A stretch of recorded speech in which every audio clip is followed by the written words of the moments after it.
দেখবেন যেই ঘরে নারী থাকতে পারে না ওই ঘরটা উস্কো খুস্কো, রুক্ষ, ভালোবাসার ছোঁয়া নাই, ওই ঘরের মধ্যে মাধুর্যতা নাই, প্রেম নাই, মমতা নাই, সব কেমন যেন অগোছালো। কারণ নারীর হাত পেলে একটা ঘর যেরকম সুন্দর হয়, নারীর হাত না লাগলে ঘরটাকে ওই রকম সুন্দর করে সাজানো যায়। মাঝে মাঝে আমরাও ঘরকে পরিচ্ছন্ন করতে চাই, কিন্তু মেয়েরা যেমন করে সাজায় আমরা তেমন করে পারি নাকি? আমরাও মাঝে মাঝে রান্না করি, মহিলা রান্না করলে যেই স্বাদ হয় আমাদেরটা ওইটা হয়। কথা বলেন। এজন্য আল্লাহ বললেন ওয়াকারনা ফি বুয়ুতিকুন্না, ঘরে থাকবা, পুরুষরা থাকবে বাইরে, তোমরা প্রয়োজনে বাইরে যাবা, আর পুরুষরা রাত্রি বেলায় বিশ্রামের প্রয়োজনে ঘরে আসবে। কার কথা? আবার আল্লাহ নারীদেরকে বললেন চোখ নামাও, আমাদেরকেও বললেন চোখ নামাও, তাদেরকেও বললেন চোখ নামাও। ওয়াকুল্লিল মুমিনাতি ইয়াগদুদনা মিন আবসারিহিন, ও নবী নারীদেরকে বলেন তারাও যেন পরপুরুষ দেখলে চোখ নামিয়ে রাখে। ওয়াহফাজনা ফুরুজাহুন্না, তারা যেন তাদের প্রাইভেটসকে হেফাজত করে। ওয়ালা ইউবদিনা জিনাতাহুন্না ইল্লা মা যাহারা মিনহা, দেহের সৌন্দর্য যেন বের না করে দেয়। ওয়ালিয়াদরিবনা বিখুমুরিহিন্না আলা জুয়ুবিহিন্না, আর তাদের বুকের উপরে যেন একটা চাদর নামিয়ে দেয়। সুবহানাল্লাহ। ওড়নাটা যেন উন্নত বক্ষটা তারা ঢেকে রাখে। এখন বুকের উপরে ওড়না থাকে না, ওড়না থাকে গলায়। ওড়না থাকবে কোথায়? নারীদের বুকের উপরে ওড়না থাকবে, চাদর থাকবে, গলার মধ্যে ওড়না রাখার জন্য বলা হয় নাই। ওয়ালিয়াদরিবনা বিখুমুরিহিন্না আলা জুয়ুবিহিন্না, বুকের উপরে রাখো, নিজেকে ঢেকে রাখো, হেজাব করো। হেজাব করলে নারীর মর্যাদা বাড়িয়ে দেয় কে? হেজাব নারীর সৌন্দর্যের প্রতীক, আভিজাত্যের প্রতীক, তার রূপের প্রতীক, এটা তার অধিকার। কেমন করে হেজাব দেহ থেকে সরাতে হয়, কেমন করে দেহ থেকে কাপড় নামানো যায়, এটা হইল শয়তানের মিশন। এটা কি? শয়তান যখন নিষিদ্ধ ফল সাইয়েদনা আদম আর হাওয়া আলাইহিস সালামকে খাইয়ে দিল, সাথে সাথে জান্নাতের কাপড় পড়ে গেল। জান্নাতেও কাপড় খুলে দিল, দুনিয়াতেও খোলে। ঠিক কি না? শয়তানের মিশনই এইটা, কাপড় যত কমানো যায়। এজন্য খবরদার, আপনারা অনেক সম্মানিতা। খেয়াল রাখবেন, পৃথিবীতে যে জিনিসের মর্যাদা যত বেশি, সম্মান যত বেশি, যেটা যত বেশি দামি, ওইটা তত বেশি প্যাকেটের ভিতরে থাকে। ঠিক কিনা? ঝিনুকের ভিতরে থাকে মতি, মতি খোলা থাকে না। আবার যেখানে গ্লাস ফিটিং করা স্বর্ণ রাখা হয়, ওইখানেও কয়েকটা লকার সিস্টেম আছে না নাই?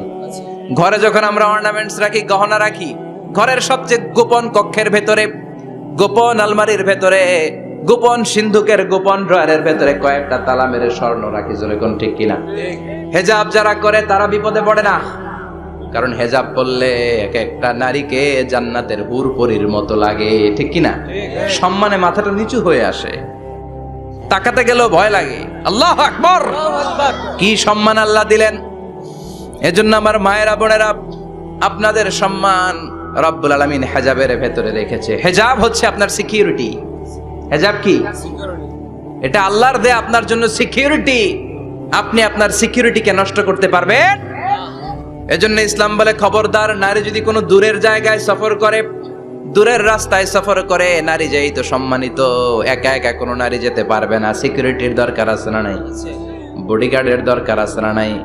কেউ যখন বাংলার জমিন থেকে মক্কায় উমরা করতে যায়, মাহরাম পুরুষ না থাকলে তারে ভিসা দেয়, কারণ সম্মানিতা, বডিগার্ড লাগবে। মাহরাম পুরুষ না থাকলে উমরার ভিসা হয় না, হজের ভিসা হয় না, কারণ লম্বা সফর, আর যে সফর করবে সে সম্মানিতা। সম্মানিতা নারীর জন্য সিকিউরিটির দরকার আছে না নাই? বডিগার্ড লাগবে কি লাগবে না? কি সম্মান ইসলাম আমাদেরকে দিল বুঝলামই না আমরা। আপনাদেরকে প্রোটেক্ট করার জন্য, আপনাদের সিকিউরিটি এনশিওর করার জন্য আল্লাহ তাআলা হেজাবের বিধান দিয়েছে। চিল্লায় পড়েন সুবহানাল্লাহ। এজন্য ইসলাম বলে খবরদার, হেজাব ছাড়া বের হওয়া যাবে না, নিকাব ছাড়া বের হওয়া যাবে না। বিশ্বনবী বললেন, মা তারাকতু মিন বাদি আদাররা আলার রিজালি মিনান নিসা, আমি চলে যাব কিন্তু আমার পরে আমার পুরুষ উম্মতদের জন্য নারীর চাইতে বড় কোনো ফিতনা আমি রেখে যাই না। আর বনি ইসরাইলের জামানায় সবচেয়ে বড় ফিতনা হয়েছিল নারীর ফিতনা, নারী কেলেঙ্কারি। এই জন্য নারীরা, বোনেরা, আপনাদেরকে সাবধান থাকতে হবে। নারীর ফিতনা বড় ফিতনা। নারী ভালো হলে সবচেয়ে ভালো, নারী খারাপ হলে নারীর চেয়ে খারাপ কেউ হতে পারে না। এজন্য নারীদের জন্য আল্লাহ কিছু মডেল দিলেন। নারীদের জন্য আল্লাহ কিছু আদর্শ পাঠালেন, নারীদের জন্য আল্লাহ শিক্ষণীয় মহীয়সী কিছু নারীর জীবনী দিলেন, বললেন এই জীবনীগুলো পড়ো, তোমাদের জীবনটারে উজালা করে দিবে কে? আল্লাহ বললেন দরাবাল্লাহু মাসালাল লিল্লাযিনা আমানু ইমরাতা ফিরআউন। গোটা বিশ্বের সব নারীদের জন্য রব্বুল আলামিন কুখ্যাত সন্ত্রাসী ফেরাউনের বউকে মডেল বানিয়ে দিয়েছে। কাফেরের বউ মুমিন নারীদের মডেল, আবার নবীর বউ কাফের নারীদের মডেল, আছে না নাই? নূহ আলাইহিস সালাম আল্লাহর সব চাইতে প্রিয় নবী, প্রিয়দের একজন, কিন্তু তার বউ কাফেরদের মডেল। 6 জন নারীর জীবনীর কথা আমি রেকমেন্ড করি, সাজেস্ট করি যে 6 জন নারীর জীবনী মুখস্থ, ঠোঁটস্থ, অন্তস্থ থাকতে হবে প্রতিটা নারীর জন্য। আশা করি মায়েরা বোনেরা শুনছেন। 1 নম্বরে হচ্ছে হাজার, উম্মে ইসমাইল, সাইয়েদনা ইব্রাহিমের বউ, সাইয়েদনা ইসমাইল আলাইহিস সালামের আম্মা, নাম হলো হাজার। আমরা বলি বিবি হাজেরা, আসলে নামটা হচ্ছে হাজার। এই হাজার হচ্ছে আপনাদের 1 নম্বর মডেল। 2 নম্বর কুখ্যাত সন্ত্রাসী ফেরাউনের বউ আসিয়া আপনাদের 2 নম্বর মডেল। 3 নম্বরে ঈসা আলাইহিস সালামের আম্মা মারিয়াম আলাইহিস সালাম আপনাদের মডেল। বিশ্বনবীর প্রথম বউ খাদিজা আপনাদের মডেল। বিশ্বনবীর একমাত্র কুমারী বউ মা আয়েশা আপনাদের মডেল। আর বিশ্বনবীর কলিজার টুকরা সাইয়্যিদাতুনা ফাতিমা আপনাদের জন্য মডেল। সুবহানাল্লাহ পড়ে। বিশ্বনবী বলেছেন কামুলা মিনার রিজালে কাসির, পুরুষদের মধ্যে কামেল পুরুষের অভাব নাই। ওয়ালাম ইয়াকমুল মিনান নিসা ইল্লা আরবা, নারীদের মধ্যে কামেল নারী হচ্ছে 4 জন। কয়জন? 4 জন। এরপরে আবার বাড়ালেন আয়েশার কথা, আবার বাড়ালেন ফাতেমার কথা, মোট হয়ে গেল 6 জন। সুবহানাল্লাহ পড়েন। মোট কয়জন? 6 জন। আসলে এই 6 জনের জীবনী থেকে একটা একটা করে শিক্ষা আমরা মনে রাখার চেষ্টা করি, তাহলে জীবন উজালা হয়ে যাবে। হাজার আলাইহিস সালাম, ওনার জীবনী থেকে শিক্ষা হচ্ছে তাওয়াক্কুল আলাল্লাহ, বিপদে আপদে সবসময় ভরসা কার উপর?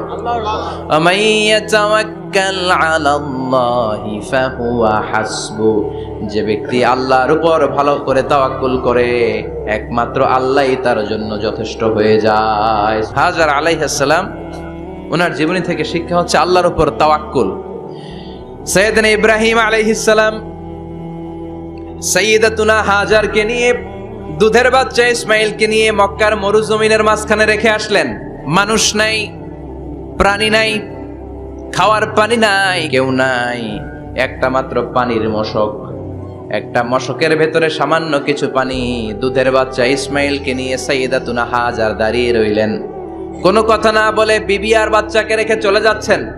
চোখের পানি ছেড়ে সাইয়্যিদাতুনা হাজার ডেকে বললেন ইব্রাহিম একটু দাঁড়াও।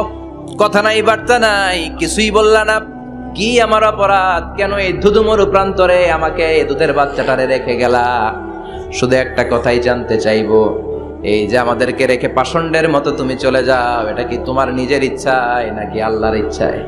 সাইয়েদনা ইব্রাহিম কোনো কথা না বলে শুধু প্রশ্নের উত্তর দিলেন, বললেন আল্লাহর ইচ্ছায়। নবীরা নিজের ইচ্ছায় কিছু করে না, যেটাই করে করে কার ইচ্ছায়? সাইয়্যিদাতুনা হাজার বললেন ইযান লা ইউদাইয়ুনাল্লাহ, তোমার ইচ্ছায় যদি আমাদেরকে রেখে না যাও, আল্লাহর ইচ্ছায় যদি রেখে যাও, তাহলে আমার ভরসা আছে আল্লাহ আমাদেরকে নষ্ট হতে দিবে না, আল্লাহ আমাদেরকে কোনো কষ্ট দিবে না। আমার আল্লাহই আমার জন্য যথেষ্ট। সুবহানাল্লাহ। ঠিকই আল্লাহ যথেষ্ট হয়েছেন।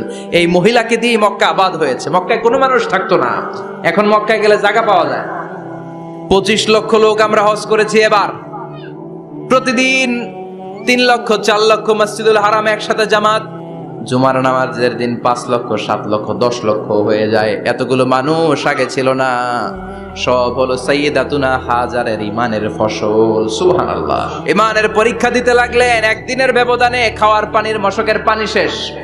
ইসমাইল আলাইহিস সালামের পায়ের ধাক্কায় জমজমের পানি এলো। জুরহুম নামক একটা গোত্র যাচ্ছিল, তারা এসে ওনার হাতে মুরিদ হলো। সুবহানাল্লাহ।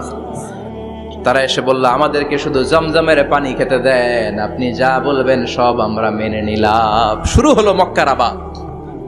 হাজার হাজার মানুষ বাড়তে শুরু করলো। মক্কা শহরের এক্সপানশন হলো। গোটা বিশ্ব থেকে লক্ষ লক্ষ মানুষ এখন মক্কার দিকে ছুটে চিল্লায় বলেন ঠিক কিনা? এজন্য আমার মায়েরা অনেক লম্বা জীবনী। তার একটা ঘটনাই বললাম, সাইয়্যিদাতুনা হাজার, ওনার জীবনী থেকে আমার মায়েদের বোনেদের জন্য শিক্ষা, তাওয়াক্কুল আলাল্লাহ, বাঁচি আর মরি, সুস্থ থাকি আর অসুস্থ থাকি, বিপদে থাকি আর যেই কোনো সমস্যায় থাকি না কেন, ভরসা করতে হবে একজনের উপর, তিনি কে? সবসময় আত-তাওয়াক্কুল আলাল্লাহ, আল্লাহর উপর ভরসা করতে হবে আমার মায়েরা, আমার বোনেরা। 2 নম্বরে বলেছি কার কথা? আসিয়া রাদিয়াল্লাহু তাআলা আনহা আলাইহাস সালাম, ফেরাউনের স্ত্রী। এই মহিলা অনেক দামি মহিলা, মুসা আলাইহিস সালামের পালক মা।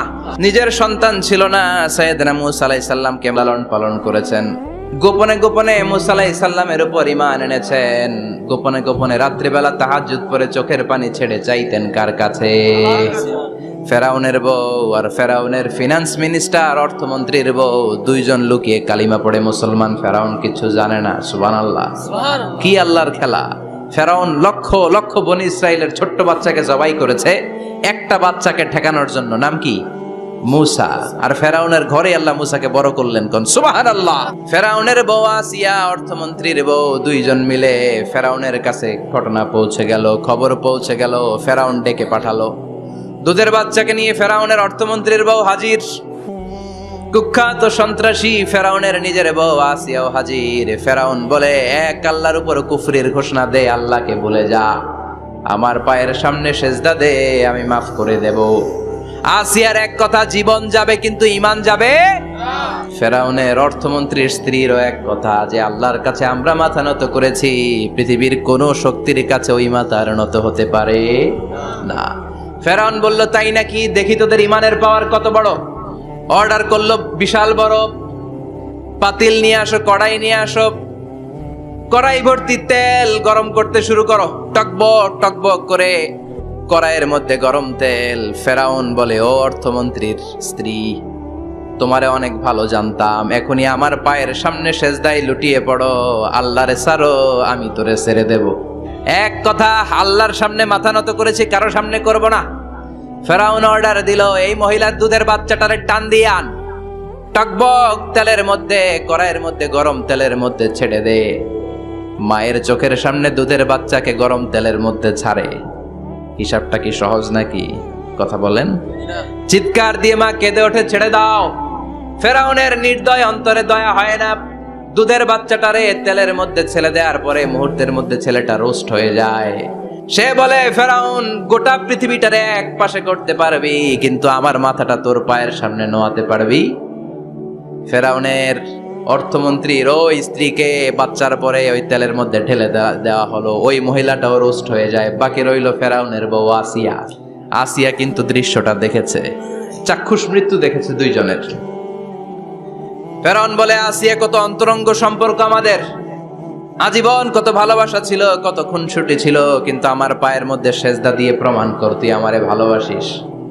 আসিয়ারও একই কথা, জীবন দিব কিন্তু ঈমান দিব না। ফেরাউন বলল, তোকেও আমি ছাড়বো না, তোকে আমি উলঙ্গ করব। হাজার হাজার মানুষের সামনে আসিয়ার কাপড় টেনে নেওয়া হলো, তক্তার মধ্যে শুইয়ে তক্তার মধ্যে হাতে পায়ে পেরেক মারা হলো। হাতের এই পাশ দিয়ে পেরেক ঢুকে ওই পাশ দিয়ে বেরোয়। আসিয়া সহ্য করতে না পেরে ডেকে বলে, আল্লাহ, ফেরাউন থেকে তুমি আমারে বাঁচাও। এই দোয়াটা সূরাতুত তাহরিমে আল্লাহ সরাসরি কোট করেছেন, রব্বিবনিলি ইনদাকা বাইতান ফিল জান্নাহ। ও আল্লাহ, মালিক, তোমার পাশে জান্নাতে একটা ঘর বানায়া দিও। এরকম একটা সঙ্গীত আছে না নাই? এই সঙ্গীতটা সরাসরি সূরাতুত তাহরিম আসিয়ার দোয়া থেকে কোট করা হয়েছে। পড়েন সুবহানাল্লাহ। 5000 বছর আগের কথা আজও আমরা কোরআনের আয়াত হিসেবে পড়ি। আল্লাহু আকবার। কি মাকবুল হয়েছেন মহিলাটা আল্লাহর দরবারে। আল্লাহরে বললেন, আল্লাহ, শুধু তোমার ইবাদতের কারণে আজকে আমার এমন দশা উলঙ্গ হওয়া লাগলো, আমার হাতে পায়ে পেরেক ঠোকা হলো। আল্লাহ, এখন গরম তেলের মধ্যে ছেড়ে দেয়া হবে, তুমি বাঁচাও। আল্লাহ বললেন, জিব্রাইল, আমার জান্নাতটারে আসিয়ার চোখের সামনে তুলে ধর। আমার আসিয়া দুনিয়ার বুকে থেকে জান্নাত দেখে দেখে আমার মেহমান হয়ে আমার কাছে আসবে। আসিয়াকেও গরম তেলের মধ্যে ফেলে দেয়া হলো। দুনিয়ার বুকে থেকে জান্নাতের নমুনাটা দেখতে দেখতে সাইয়েদাতুনা আসিয়া আল্লাহর কাছে চলে গেলেন। পড়েন আল্লাহু আকবার। এজন্য ঈমানের পথে অবিচল থেকে আমার মরণ যেন হয়। পড়েন আমিন। তাহলে আসিয়ার জীবনী থেকে আমার মায়েদের জন্য শিক্ষা হলো, ঈমান ছাড়া যাবে না। ওই মায়েরা ঈমান কেমন করে রক্ষা করবেন? ইমান কত বড় দামি জিনিস, ইমান একজন নারীর মর্যাদা আল্লাহর কাছে কত বাড়িয়ে তোলে। আসিয়ার জীবনে এই শিক্ষাটা আছে না নাই? হাজেরার জীবনী থেকে শিক্ষা ছিল তাওয়াক্কুল করতে হবে একজনের উপর, তিনি কে? আল্লাহ। আসিয়ার জীবনী থেকে আমরা কি শিখলাম? ইমান রক্ষা করতে হবে। জীবন যাবে, ইমান যাবে, জীবন যাবে, ইমান যাবে। 3 নম্বরে মারিয়াম আলাইহাস সালাম, আজীব একটা মহিলা, স্বামী ছাড়া তার পেটের ভেতরে সন্তান দিয়েছে কে? আল্লাহ। আবার ওনার নামে কোরআনে একটা সূরা দিয়েছে কে? আল্লাহ। কি নাম? সূরাতু মারইয়াম, কাফ হা ইয়া আইন সাদ, যিকরু রাহমাতি রাব্বিকা আবদাহু জাকারিয়া। আল্লাহু আকবার। কি সুন্দর সূরা, কি অন্তমিল, কি চমৎকার ঘটনার বর্ণনা। উনার নামেও সূরা, উনার ফ্যামিলির নামেও সূরা, উনার আব্বার নাম ইমরান, মায়ের নাম হান্না বিনতে ফাখুজ। উনাদের ফ্যামিলিটা আল্লাহর কাছে এত প্রিয়, আল্লাহর একটা সূরা দিলেন ইমরানের পরিবারের সূরা। কোন সুবহানাল্লাহ। কোরআনের 3 নাম্বার সূরা, সূরাতু আলে ইমরান। আবার কোরআনে আল্লাহ ওনাকে বলেছেন সিদ্দিকা, মানে সত্যবাদী নারী। আবার আল্লাহ বলেছেন ওয়ালাইসা যাকারু কাল উনসা, এটা এমন মেয়ে কোন পুরুষ এই মেয়ের মতো হতে পারে? ওনার মা হান্না বললেন, আল্লাহ আমার পেটে ছেলে না মেয়ে আমি জানি না। যখন মারিয়াম পেটে, আল্লাহ ছেলে হোক মেয়ে হোক বাইতুল মুকাদ্দাসের খাদেম হিসেবে তুমি কবুল করে নাও। আমার পেটে যা আছে তোমার জন্য মানত করে দিলাম। কিন্তু ভূমিষ্ঠ করার পরে দেখে মাইয়া, ভাবছিল ছেলে, ছেলে হইলে খাদেম হবে, এখন মেয়ে। আল্লাহ বলে চিন্তা করো না, সাধারণ মেয়ে না, ওয়ালাইসা যাকারু কাল উনসা, এটা এমন মেয়ে কোন ছেলেরাও এই মেয়ের মতো হতে পারে। এই মেয়েকে দিয়ে দেওয়া হলো বাইতুল মাকদাস, one of the major 3 mosques in Islam, ইসলামের সর্বশ্রেষ্ঠ 3টা মসজিদের একটা। এই বাইতুল মুকাদ্দাসের খাদেমা ছিল উনি। মসজিদ ক্লিন করতো আর ইবাদত করতো, ইবাদতে মশগুল হয়ে থাকতো, পাগল পাড়া হয়ে থাকতো, চক্ষু বন্ধ করে আল্লাহর কথা স্মরণ করত। মর্যাদা আল্লাহ তো বাড়িয়ে দিলেন, আনসিজনাল যত জান্নাতি ফল সব সামনে এসে হাজির হয়ে যেত। ওনার খালু জাকারিয়া এসে বলতেন আন্না লাকে হাদা, ও মারিয়াম এই ফল তো এই সিজনে ফিলিস্তিনে নাই, পাইলা কই? তিনি বলতেন হুয়া মিন ইনদিল্লাহ, রব্বুল আলামিন জান্নাত থেকে ফলের ব্যবস্থা করেছে। কোরআন সাক্ষী, আন্না লাকে হাদা, কোত্থেকে এই ফ্রুট পাইলা? আনসিজনাল, এটা তো এখানে নাই। উনি বললেন হুয়া মিন ইনদিল্লাহ, ইন্নাল্লাহ ইয়ারযুকু মান ইয়াশাউ বিগাইরি হিসাব, আল্লাহ এরকম যারে চায় বিগাইরি হিসাব রিজিক দিয়ে থাকে। সুবহানাল্লাহ বলেন। তার মানে মারিয়ামের জীবনী থেকে আমাদের শিক্ষা, আমার মায়েরা বোনেরা ইবাদতে মশগুল থাকতে হবে। কিন্তু দুর্ভাগ্যজনক হলেও সত্যি, আমার বোনেরা জি বাংলা নিয়ে মশগুল থাকে। খবরদার, জি বাংলা, স্টার জলসা, হিন্দি মুভি নিয়ে মশগুল থাকা যাবে না আমার বোনেরা। আপনিই পারেন আপনার ফ্যামিলিটারে জান্নাতে ফ্যামিলি বানাতে, আপনিই পারেন পরিবারটারে শান্তিময় করতে। নারী ভালো তো পরিবার ভালো। এজন্য মারিয়াম আলাইহাস সালামের জীবনী থেকে আমার বোনদের জন্য শিক্ষা, ঘরের সব কাজ শেষে অবসর যেই সময়টা পাবো ইবাদতে মশগুল হয়ে যাব, ঠিক কিনা? ইবাদতে মশগুল থাকার দরকার আছে না নাই? তাহলে মারিয়ামের মতো আপনাদের মর্যাদাও বাড়িয়ে দিবে কে? এরপরে বিশ্বনবীর প্রথম বউ খাদিজা, প্রথম নারী যিনি কালিমা পড়ে ইসলাম ধর্ম গ্রহণ করেছেন, আমাদের আম্মা জান। বিশ্বনবীর প্রথম বউ, 25 বছর বিশ্বনবীর সাথে সংসার করেছেন, 3 বছর বিশ্বনবীর সাথে জেল খেটেছেন, শিয়াবে আবি তালেবে। কেমন বউ? জামাইও জেলখানায়, বউ জেলখানায়। বিশ্বনবীর সবগুলো বাচ্চা সন্তান ছেলে মেয়ে এই মহিলার গর্ভ থেকে এসেছে, একজন ছাড়া, ইব্রাহিম। ইব্রাহিম বিশ্বনবীর আরেক বউ মারিয়ার গর্ভে এসেছে, বাকি সব খাদিজার গর্ভে। যে আমরা ফাতেমা, বিশ্বনবীর কন্যার নাম কি? ফাতেমার মায়ের নাম কি? খাদিজা। সুবহানাল্লাহ। ফাতেমা, রুকাইয়া, উম্মে কুলসুম, জায়নাব, এই 4 জনের মাই খাদিজা। আবার আব্দুল্লাহ, কাসেম, এদের মায়ের নামও খাদিজা। বিশ্বনবীর সব সন্তান এসেছে খাদিজার পেট থেকে। বরকত বেশি না কম? বিশ্বনবী ভয় পেলে খাদিজার কাছে গেলে ভয় কেটে যেত, সাহস যোগাতেন, শেল্টার দিতেন, ছাতার মতো মাথার উপরে দাঁড়িয়ে থাকতেন। আল্লাহু আকবার। বিশ্বনবী বলতেন রুজিক তো হুব্বাহা, খাদিজার ভালোবাসা আমার অন্তরে আল্লাহ রিজিক হিসেবে দিয়েছে। আবার বিশ্বনবী বলতেন আল্লাহ যেই কিয়ামতের দিন বন্ধু বন্ধুরে চিনবে না, ভাই ভাইরে চিনবে না, কেউ কাউরে চিনবে না, ওই কঠিন দিনে আমি আমার খাদিজারে যেন ভুলে না যাই, আমার খাদিজারে যেন দেখা মাত্রই চিনতে পারি এটা আমার খাদিজা। কি মহিলা ছিল! বিশ্বনবীকে সবসময় আগলে রেখেছে, শেল্টার দিয়েছে। পতিভক্ত ছিল। খাবার নিয়ে বিশ্বনবীর জন্য এদিক সেদিক যেতেন, বিশ্বনবী না আসলে খেতেন না। বিশ্বনবীকে কলিজার চাইতো বেশি ভালোবাসতো, পতি যা বলবে তাই শুনতো। ও মায়েরা, খাদিজাতুল কুবরার জীবনী থেকে আপনাদের জন্য শিক্ষা হলো পতিভক্তি। কি ভক্তি? এখন পতিভক্তি নাই, আমরা করি নারী ভক্তি। মায়েরা, বোনেরা, আপনার স্বামী যদি আপনার উপর নাখোশ থাকে, আপনার এবাদত আপনাকে বাঁচাতে পারবে না। বিশ্বনবী ফাতেমাকে বললেন, ফাতেমা তুমি বিশ্বনবীর মেয়ে হতে পারো, কিন্তু আলী যদি তোমার উপর নাখোশ থাকে তোমার সব শেষ, সব শেষ। আবার বিশ্বনবী বললেন, আমি যদি এক আল্লাহ ছাড়া কারো সামনে মাথাটা নত করার বিধান দিতাম, এক আল্লাহ ছাড়া যদি কাউকে সেজদা করতে আমি বলতাম, আমি দুনিয়ার সব নারীদের বলতাম স্বামীর পায়ে সেজদা দিয়ে পড়ে থাকো। কি সম্মান আল্লাহ দিলেন স্বামীকে। আপনার জান্নাত আপনার স্বামীর ভেতরেই। স্বামীকে সন্তুষ্ট করেন, স্বামীর আনুগত্য করেন, দেখবেন ফ্যামিলিটা সুন্দর হবে। আর স্বামীরা স্ত্রীদেরকে ভালোবাসেন। এরপরে বিশ্বনবীর একমাত্র কুমারী বউ নাম কি? আয়েশা। বিশ্বনবী বললেন, উরিতু কি ফিল মানামি সালাসা লায়াল। আয়েশা, বিয়ের আগে তোরে কিন্তু আমি 3 বার স্বপ্নে দেখছিলাম। বড্ড খুশি হয়ে গেলেন আয়েশা। এরপরে বললেন, 3 বার স্বপ্ন দেখার পরে তোমার ব্যাপারে মনের মধ্যে কেমন কেমন যেন ভালো লাগে। তারপরে একটা ছোট্ট কাগজের মধ্যে, জান্নাতি কাগজ, রেশমি কাপড়ের মধ্যে তোমার চেহারাটা এনে জিব্রাইল বললেন, দেখেন নবী কেমন লাগে। আমি কইলাম ভালো লাগে। কার মেয়ে? আপনার বন্ধু আবু বকরের মেয়ে, বিয়ে করবেন নাকি? বিশ্বনবী বললেন, ও জিব্রাইল, তুমি যদি ঘটক হও, আল্লাহ যদি হয় কাজী, আমি মুহাম্মদ বিয়েতে রাজি। সুবহানাল্লাহ পড়েন। বিয়ে হয়ে গেল, কিন্তু ঘরে দামি ফার্নিচার নাই, টাকা পয়সাও তেমন নাই, কিন্তু আছে খালি সুখ। আছে কি? যেটা টাকা দিয়ে কিনা যায়, টাকা দিয়ে বাড়ি কিনা যায়, গাড়ি কিনা যায়, সুখ কিনা যায় নাকি? টাকা দিয়ে বিছানা কিনা যায়, বালিশ কিনা যায়, ঘুম কিনা যায় নাকি? কথা বলেন। এজন্য সুখ দেয়ার মালিক কে? মা আয়েশা একমাত্র কুমারী বউ। আদর করে তিনি ডাকতেন হুমায়রা, আবার মাঝে মাঝে ডাকতেন ইয়া আইশু। আয়েশা না, আয়েশু, সংক্ষেপ। এত ভালোবাসতেন মা আয়েশাকে। মা আয়েশা গ্লাসের যেই জায়গা দিয়ে পানি খেতেন, বিশ্বনবী ওই জায়গায় মুখ লাগিয়ে পানি খেত। মা আয়েশা গোশতকে হাড্ডি ফেলে দিলে বিশ্বনবী ওই হাড্ডিটা নিয়ে চষতে শুরু করে দিত। এক বালতি থেকে পানি নিয়ে 2 জনে গোসল করত। আবার বিশ্বনবী মাঝে মাঝে বায়না ধরতো, মাঝে মাঝে রাগও করত। সুবহানাল্লাহ কোন? স্বামী স্ত্রীর মধ্যে একটু রাগ আছে না নাই?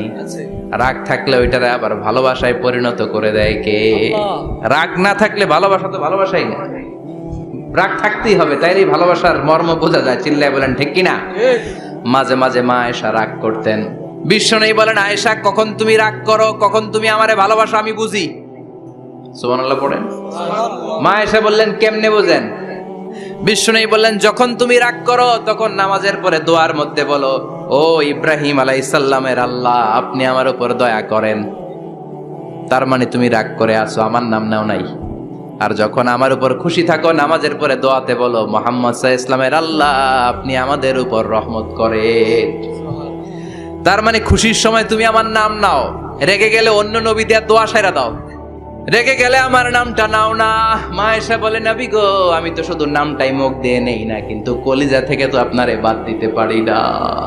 আল্লাহু আকবার! কি ভালোবাসা! মা আয়েশা বলতেন, আমি যখন বিশ্বনবীর সাথে শীতের রাতে এক ল্যাপের নিচে ঘুমাতাম, তখনও জিব্রাইল ওহী নাজিল করত। কোন স্ত্রীর সাথে অন্তরঙ্গ বসবাসের সময় কোরআনের ওহী নাজিল হতো না। একমাত্র মা আয়েশার সাথে যখন এক বিছানার এক ল্যাপের নিচে 2 জন শুয়ে আছে, কোরআনের আয়াত নাজিল করছে কে? আবার মা আয়েশা বলছেন, আমার কারণে ও মুসলিম উম্মাহ তোমরা তায়াম্মুমের বিধান পেয়েছো। ফাতায়াম্মামু সাঈদান তাইয়্যিবা। মা আয়েশা একটা যুদ্ধে গিয়েছিলেন, যুদ্ধ থেকে ফেরার পথে মা আয়েশার গলার লকেট নাই। মাঝে মাঝে হয় না, মহিলা গলার লকেট পায় না, পুরা বাড়ি আগুন করে ফেলাইছে। মা আয়েশার লকেট নাই। লকেট হারানোর পরে মা আয়েশা কান্নাকাটি। বিশ্বনবী বললেন, থামো। অনেকক্ষণ থামার পরে লকেট খুঁজে পায় না। সবাই খোঁজাখুঁজি, লকেট কই, লকেট কই, লকেট খুঁজে পায় না। ওদিক দিয়ে মাগরিবের নামাজের সময়ও শেষ। আর যেই জায়গায় লকেট খোঁজার জন্য থামা হয়েছে ওই জায়গায় আবার পানি নাই, পানি সামনে, পানির দিকেও যেতে পারে না, লকেটও খুঁজে পায় না, নামাজও পড়া যায় না। সব সাহাবীরা মিছিল শুরু করছে, আবু বকর রে ধর, আবু বকরের মেয়ের কারণে নামাজ আমাদের চলে যাচ্ছে। সাইয়েদনা আবু বকর ঘটনা বেসামাল দেখে আয়েশার কাছে গেল, যে দেখে বিশ্বনবী মা আয়েশার কোলের মধ্যে, ল্যাপের মধ্যে মাথা দিয়ে শুয়ে আছে। রাগের চোটে বুখারীর বর্ণনা, আঙ্গুল নিয়ে মা আয়েশার পেটের মধ্যে দিল এক খোঁচা। লকেট হারাইলি কেন ক? তোর জন্য বাইরে সব সাহাবারা বলে নামাজ পড়তে হবে, সময় নাই। ও আবু বকর, আপনার মেয়ের কারণে এই কাণ্ড। খাসরা মানে কুমর। আবু বকর মা আয়েশার খাসরাতে এত জোরে গুতা মেরেছেন, মা আয়েশা বললেন এই গুতার কারণে আমি অনেক দূরে চলে যাওয়ার কথা ছিল ব্যথার চোটে, কিন্তু যাই নাই, কারণ কোলে কে? কোলের মধ্যে বিশ্বনবীর মাথা, নড়ে গেলে বিশ্বনবীর ঘুম ভেঙে যাবে, ব্যথাটা হজম করেছি, নড়ি নাই। আল্লাহ তখন আয়াত নাজিল করলেন, ফালাম তাজিদু মাআন ফাতায়াম্মামু সাঈদান তাইয়্যিবা। ও সাহাবারা, মিছিল বন্ধ করো। কোন নারীর বিরুদ্ধে মিছিল করো? এই নারীর সাথে তো বিয়ে আমি সরাসরি বিশ্বনবীর দিয়েছি। যাও, ওজুর জন্য টেনশনে ছিলা, টেনশনের দরকার নাই। আয়েশার কারণে আজকে নতুন করে একটা বিধান দিলাম, আজ থেকে যদি ওজুর পানি না পাওয়া যায়, বালুর মধ্যে 2 হাত বাড়ি মেরে তায়াম্মুম করো, নামাজ পড়ে নাও, কবুল করে নিবে কে?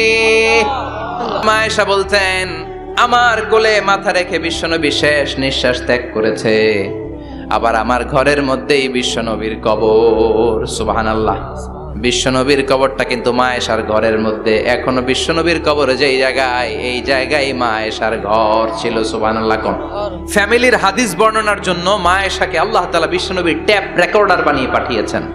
যাই বিশ্বনবী বলতেন, ট্যাপ রেকর্ডের মতো রেকর্ড করে সব সাহাবীদের কাছে বর্ণনা করতেন। কত কবিতা উনি নিজে জানতেন, নিজেই জানে না। কত মাসালা যে জানতেন তার কোনো হিসাব নাই।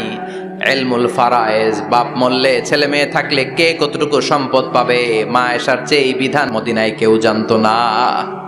বিশ্বনবীর ইন্তেকালের পরে সাহাবাদের মধ্যে কোনো মাসালা নিয়ে কনফিউশন হলে সব সাহাবারা আম্মা জান আয়েশার কাছে এসে সলিউশন নিয়ে যেতেন। সুবহানাল্লাহ। কোন বিশ্বনবী যা বলেছেন সব মুখস্থ রেখেছেন, সব জ্ঞানের কথা ছড়িয়ে দিয়েছেন, সব সময় পড়াশোনা করতেন। সুবহানাল্লাহ। তার মানে মা আয়েশার জীবনী থেকে আপনাদের জন্য শিক্ষা হচ্ছে জ্ঞানার্জন, জ্ঞানানুরাগী হতে হবে। কি হতে হবে? জ্ঞানানুরাগী। বুখারীর বঙ্গানুবাদ পাওয়া যায়, কোরআনের বঙ্গানুবাদ পাওয়া যায়, ইসলামিক অনেক ভালো ভালো রাইটারের বই পাওয়া যায়, ঠিক কিনা? এগুলো পড়ার দরকার আছে না নাই? তাহলে মা আয়েশার জীবনী থেকে আমরা শিক্ষা পেলাম জ্ঞান চর্চা করতে হবে। সর্বশেষ কোন নারী? ফাতিমা রাদিয়াল্লাহু তাআলা আনহা, বিশ্বনবীর কলিজার টুকরা। চাচাতো ভাই আলীর সাথে বিয়ে হলো। আলী যখন প্রস্তাব দিল ফাতেমার কাছে, যে বলে, ও ফাতেমা রাজি আছো কিনা? চুপচাপ, কথা কয় না। বিশ্বনবী বুঝলেন রাজি, দুইজনকে বিয়ে পড়িয়ে দিলেন। বিয়ে পড়িয়ে দুইজনকে দাঁড় করিয়ে দিয়ে বিশ্বনবী ওযু করলেন। ওযু করার পরে সামান্য কিছু ওযুর পানি ছিল, আলীর মাথার মধ্যে ছিটিয়ে দিলেন, বরকতের পানি। সুবহানাল্লাহ কইবেন না? সুবহানাল্লাহ। ওযু করে সাইয়েদনা আলীর মাথার মধ্যে ছিটিয়ে দিলেন আর দোয়া করে দিলেন, বারাকাল্লাহু লাকুমা ওয়া বারাকা আলাইকুমা ওয়া জামাআ বাইনাকুমা ফি খাইর। আল্লাহ তোমাদের দুইজনকে বরকত দিয়ে দাম্পত্য জীবন শুরু করার তৌফিক দান করুক। আবার দোয়া করলেন, আল্লাহুম্মা বারিক লাহুমা ফি বিনাইহিমা, ওদের সম্পর্কে বরকত দেন। ওয়া নাসালিহিমা, শিবলিহিমা, ওদের গর্ভে যে সন্তান আসবে এগুলোর শ্রেষ্ঠ সন্তান বানান। 1 বছরের ব্যবধানে ঘরটাকে আলোকিত করে প্রথম সন্তানের জন্ম হাসান। সুবহানাল্লাহ। হাসান রে বিশ্বনবী এত আদর করেছেন, বিশ্বনবীর কাছ থেকে এত আদর কেউ কোনোদিন পায় নাই। বিশ্বনবী ফাতেমার ঘরে এসে বলতেন, আইনাল লুকা, পিচ্চিটা কই রে? আমার হাসান কই, আমার নানা ভাই কই? আর বিশ্বনবীর আওয়াজ শুনলে হাসান এসে বিশ্বনবীর কাঁধে। আল্লাহু আকবার, আল্লাহু আকবার। বিশ্বনবী বলতেন, ফাতেমা আমার কলিজার টুকরা, যে ফাতেমারে কষ্ট দেয় সে আমারে কষ্ট দেয়, ফাতেমারে আনন্দ দেয় মানে আমি বিশ্বনবীরে আনন্দ দেয়। এই ফাতেমা সব সময় পর্দায় থাকতেন, দিনের বেলা বেরোতেন না, সারা দিনে টয়লেট করতেন একবার, সেটাও করতেন রাত্রে, যাতে দিনের বেলা কেউ তারে না দেখে। কি ব্যালেন্স লাইফ, কি ব্যালেন্স লাইফ! রাতে একবার টয়লেটে যাওয়া মানে কি সারাদিন খাওয়া দাওয়া এরকম ব্যালেন্স করে করতেন। কেউ দেখতে পারে নাই ওনারে, কেমন ছিল কেউই জানতো না। এমন ভাবে চলাফেরা করতো, কোনো পুরুষদের সামনে দিয়ে কখনো যেতেন না। এজন্য ইন্তেকালের আগে আলীকে বললেন, আলী, বিশ্বনবীর ওসিয়ত অনুযায়ী কিছুদিন পরে আমি আমার বাবার সাথে সাক্ষাৎ করব। এন্তেকালের সময় বেশি লোক আমার জানাজাতে আসার দরকার নাই, নিজেরা দোয়া করে দিলে চলবে। আর আমার জানাজার খাটিয়ার উপর দিয়ে বিশাল একটা বোরকা দিয়ে দিও। এটার আরবিতে বলে নাউশ। এই প্রথম কোন নারী তার খাটিয়ার উপরে নাউশ ব্যবহার করেছে, জন্য এটাকে বলে সুন্নাতু ফাতিমা, ফাতেমার সুন্নাত। আলীকে বলে গেলেন, আলী অল্প কয়েকজন পুরুষ নিয়ে জানাজা দিও, বেশি মানুষের কাছে আমার নিও না। দুনিয়ার বুকে আমি লুকিয়ে লুকিয়ে চলতাম, মরার পরে লুকিয়ে লুকিয়ে আল্লাহর কাছে চলে যেতে চাই, পুরুষদের সামনে আমার নিও না। ও মা, এই ফাতেমার জীবনী থেকে আপনার জন্য শিক্ষা হলো পর্দা। সব সময় পর্দাটা দেহে থাকার দরকার আছে না নাই? রাজি আছেন তো? তাহলে এই 6 জন নারীর জীবনে যদি আমার মায়েরা পরে, আমার মায়েরা বোঝে, ওই মায়েরা বিপদগামী হতে পারে নাকি?